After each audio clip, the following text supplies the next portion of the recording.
Stock market पर टिप्पणी दी। प्रधानमंत्री ने 2-3 बार 4 बार देश को कहा कि स्टॉक मार्केट तेजी से आगे बढ़ने जा रही है। होम मिनिस्टर ने सीधा कहा कि 4 जून को स्टॉक मार्केट आसमान में जाएगी, लोगों को खरीदना चाहिए, और यही मैसेज फाइनेंस मिनिस्टर ने दिया। फिर ये आज थोड़ा हम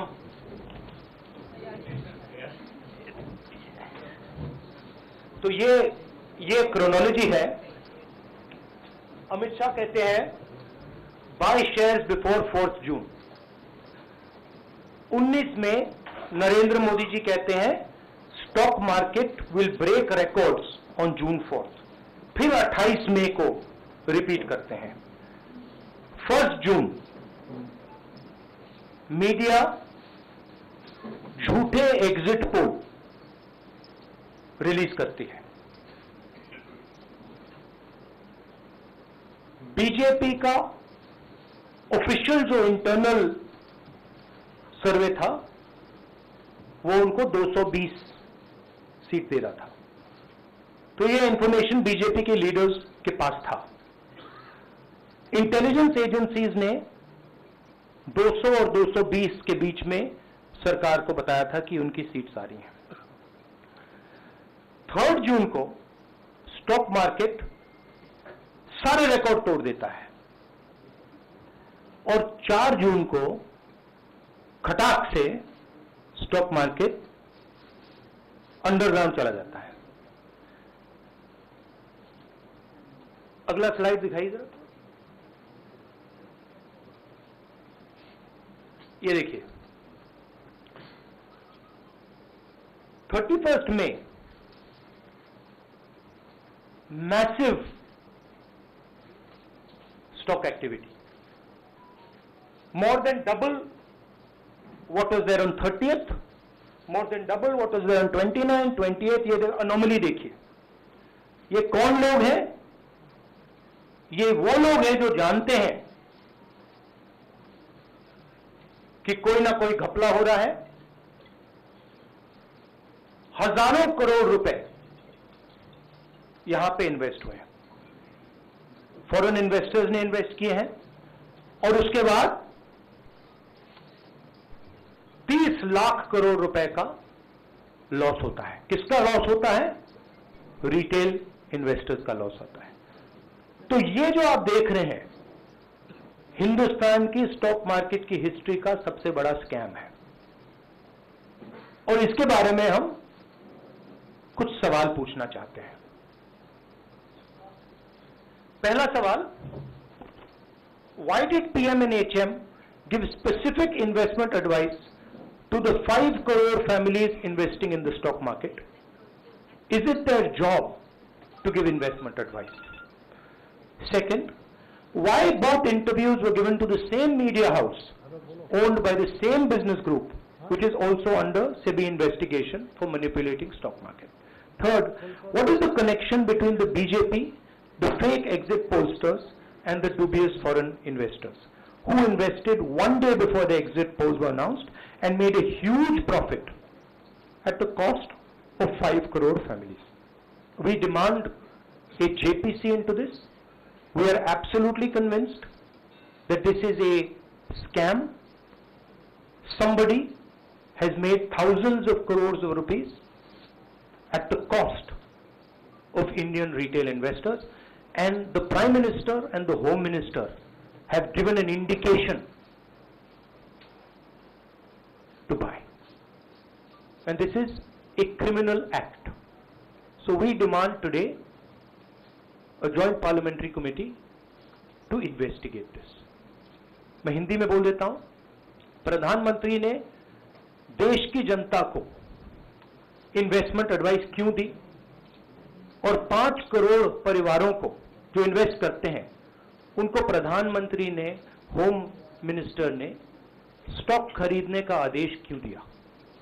दूसरा, दोनों इंटरव्यूज जो किए गए थे वो अदानी जी के जो चैनल्स हैं उनको दिए गए थे, उन पर सेबी का इन्वेस्टिगेशन हो रहा है, तो उन चैनल्स का क्या रोल है।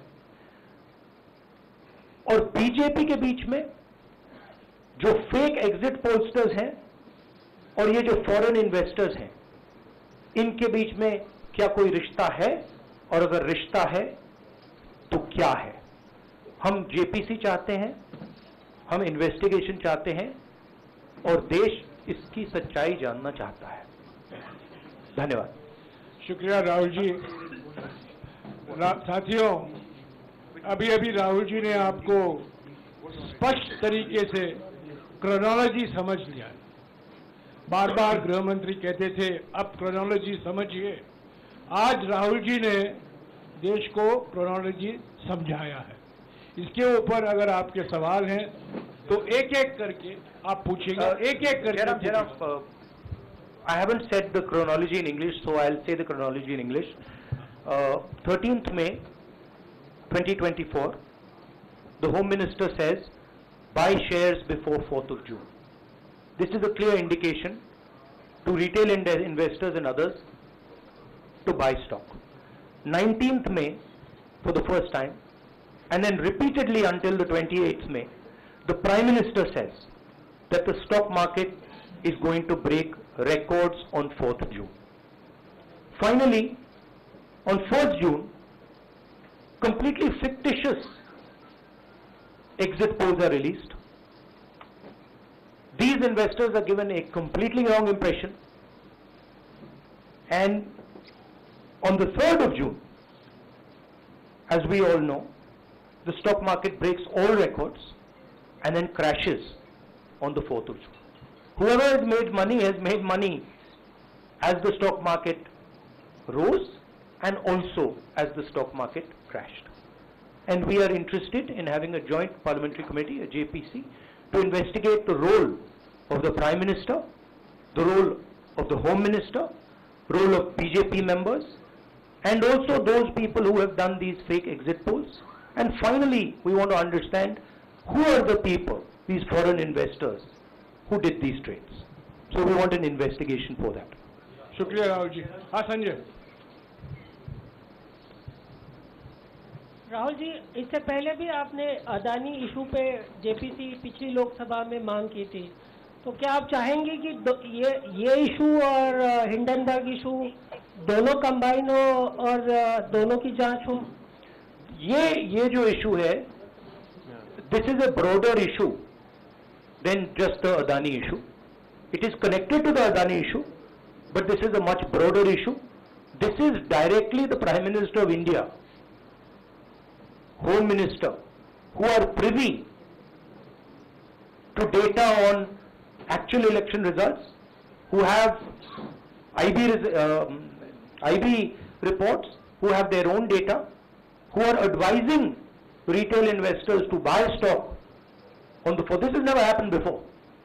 And by the way, the Prime Minister has never commented on stock market before this.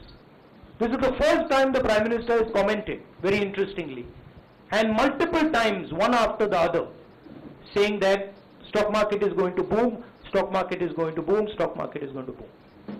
And at the same time, he has information that the exit polls are wrong. He has information that he knows what is going to happen because he has IB data and he also has his own party data. हाँ जी रवि। राहुल जी, मेरा सवाल यही है कि जी news ने भी ये सारी चीज़ बताई है जनता को कि कई चैनलों ने मिलकर ये सब चीज़ किया है, जिस तरह से एग्जिट पोल करके लोगों को गुमराह किया है, जिस तरह से शेयर बाजार में सारा कुछ हुआ है। जी न्यूज़ ने भी इस मामले को उठाया है और बताया है, और आपके कहने का सीधा अर्थ है कि अडानी को इसका फायदा उठाने के लिए किया गया है? नहीं, मेरा कहने का ये अर्थ है कि उसमें अडानी इन्वॉल्व हो सकता है, मगर ये अडानी से बहुत बड़ी चीज है।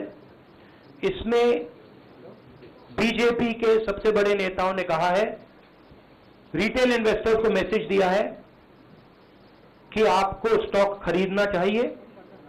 उनके पास इंफॉर्मेशन थी कि एग्जिट पोल्स गलत हैं, उनके पास इंफॉर्मेशन थी कि बीजेपी को फुल मेजॉरिटी नहीं मिलने वाली है, और वो जानते थे 3 जून को और 4 जून को क्या होने वाला है। कितने का? 30 लाख, कितना 30 लाख करोड़ का नुकसान हुआ है? कितने का? 30 लाख करोड़ रुपए का नुकसान हुआ है और हजारों लाखों करोड़ रुपए का चुने हुए लोगों को फायदा हुआ है। और हम इंक्वायरी चाहते हैं प्रधानमंत्री पर, होम मिनिस्टर पर, जिन्होंने एग्जिट पोल किया उन पर, और ये जो फॉरेन इन्वेस्टर्स हैं उन पर। हाँ शमिन, What is the basis of your was that 30 lakh crore loss of assets? How did you arrive at that? Do you want to explain? This is based on the value, market value of all the companies the day before the results came, and the market value of the stock markets of all the companies at the end of the day on results. हाँ संजीव, एक minute Sanjeev. Rahulji, you talked about, are you alleging the involvement of the Prime Minister and the Home Minister? Yes. And whose money is it? Yes, Are you that saying is what I their am money? saying. I am saying that people very high up in the BJP have carried out this scam. I am saying they had partners who carried out these exit polls. We would like to know if these exit polls were actually carried out, if people were actually sent out, and we'd also like to know the methodology of these polls. We'd like to understand who these investors are. We have some sense of who these investors are. So we are not just speaking out of the air. We are confident that if an investigation is done, interesting things will be revealed. And we think the Prime Minister and Home Minister are directly involved in this. हाँ Siddharth, sir कुछ उन companies की भी आपको लगता है जांच होनी चाहिए जिनके शेयर बहुत अप गए, जिनके सबसे ज्यादा शेयर खरीदे गए और इनके शेयर उसके बाद में बीच में बेचे भी गए, उन कंपनीज का भी को भी इस दायरे में आना चाहिए आपको लगता है? हमारा कहना है कि यहाँ पे बड़ा क्लियर है कि स्कैम हुआ है। प्रधानमंत्री ने डायरेक्टली कहा है, होम मिनिस्टर ने डायरेक्टली कहा है, इंडिकेट किया है जनता को कि स्टॉक मार्केट ऊपर जाएगी। होम मिनिस्टर ने तो साफ कह दिया कि खरीदना चाहिए, और जब प्राइम मिनिस्टर और होम मिनिस्टर और फाइनेंस मिनिस्टर ऐसी बात करते हैं तो उसका रिएक्शन आता है, लोग उसको बिलीव करते हैं। तो बिल्कुल क्लियर है कि इन 3 लोगों ने कहा है। यह भी क्लियर है कि इनको मालूम था कि रिजल्ट 400 का नहीं है, 300 का भी नहीं है। तो ये हम पता लगाना चाहते हैं, उसमें आप जो कह रहे हो वो भी शामिल है। राहुल जी, ब्रह्म प्रकाश दुबे, इंडिया डेली लाइफ से। मेरा सवाल ये है कि जो आपने बताया इतना बड़ा स्कैम है, पहले भी आपने कई मामले उठाए हैं, जेपीसी की मांग पहले नहीं मांगी गई है, तो क्या आपने कहा ये आपराधिक मामला है, क्या कोर्ट में जाएंगे या पुलिस में शिकायत दर्ज करेंगे, क्योंकि आप कह रहे हैं बहुत बड़ा घोटाला है ये? नहीं भैया, मैंने अभी आपको बोला हम जेपीसी डिमांड कर रहे हैं, इन्वेस्टिगेशन डिमांड। अगर नहीं मांगते तो पुलिस में, कोर्ट में जाएंगे? जो भी करना है करेंगे, बट हम आपको ये इंफॉर्मेशन दे रहे हैं कि ये जो हुआ है ये नॉर्मल चीज नहीं है। इसमें प्रधानमंत्री ने इंडिकेशन दिया है, होम मिनिस्टर ने इंडिकेशन दिया है, फाइनेंस मिनिस्टर ने इंडिकेशन दिया है, अदानी जी के चैनल्स के थ्रू इंटरव्यूज किए हैं, और फाइनली लोगों ने इन्वेस्ट किया है, लोगों ने फाइनेंशियल एक्शन लिया है, कंपनीज ने शेयर खरीदे हैं। इसी विषय पर, एक मिनट, इसी विषय पर, इस स्टॉक मार्केट घोटाले पर ही हम सवाल ले रहे हैं। मौसमी, इसी विषय पर कीजिएगा बस।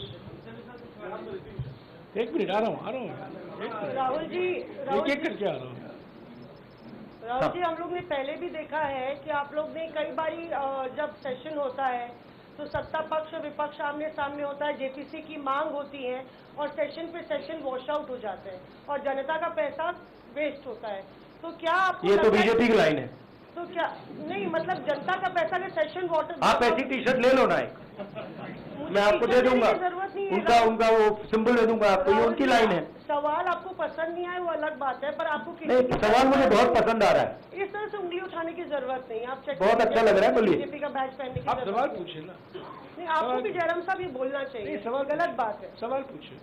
मेरा बस ये सवाल था कि जेपीसी की मांग पे कई बारी कामकाज ठप हो जाता है, तो क्या आपको लगता है कोई और भी राह, आप लोग सड़क की राह इख्तियार कर सकते हैं, क्योंकि ये आम आदमी का पैसा है।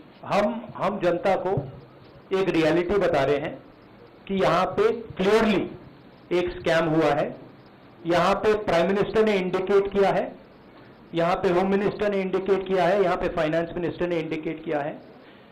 नॉर्मली बीजेपी की ये पोजीशन होती है कि जब भी हम कोई मुद्दा उठाते हैं तो हम पार्लियामेंट का टाइम वेस्ट कर रहे हैं। वही पोजीशन आपने अपनाई है, इसीलिए मैंने आपसे कहा कि देखिए आप बीजेपी की पोजीशन ले रही हैं। रियलिटी ये है कि हम जेपीसी करवाएंगे। अब ऑपोजिशन में बहुत ज्यादा ताकत है, बहुत ज्यादा स्ट्रेंथ है और पूरा जो पार्लियामेंट का की सिचुएशन है वो बदल गई है। हाँ जयेंद्र, जेपीसी की मांग जो आपने की है वो तो पार्लियामेंट सेशन पे होगी, लेकिन ये जो आम निवेशक हैं देश भर के जिनका 30 लाख करोड़ डूबा है, उनमें कर्नाटक के, तेलंगाना के, हिमाचल के भी लोग होंगे। तीनों राज्यों में आपकी सरकार है, क्या राज्य की जो जांच एजेंसी है उसके जरिए आप जो उन राज्यों के निवेशकों का कम से कम पैसा डूबा है, ये जो पूरे नेक्सस की बात आप कर रहे हैं, गुमराह करने की बात कर रहे हैं, क्या वहां से कोई कार्रवाई की उम्मीद कर सकता है? सोचा जा सकता है, बट ऐसी चीज के लिए शायद जेपीसी सही औजार होगा। हाँ संजीत मोहित रंजीत यार आप मोहित चलो आपको ऐसे सर मैं अपसेट सर मैं मोहित आपने समझ पूछ लीजिए। सर मैं मोहित हूँ न्यूज नेशन से। नहीं जाता सर लगातार पिछली घोटालों में भी आपने जेपीसी की बात की।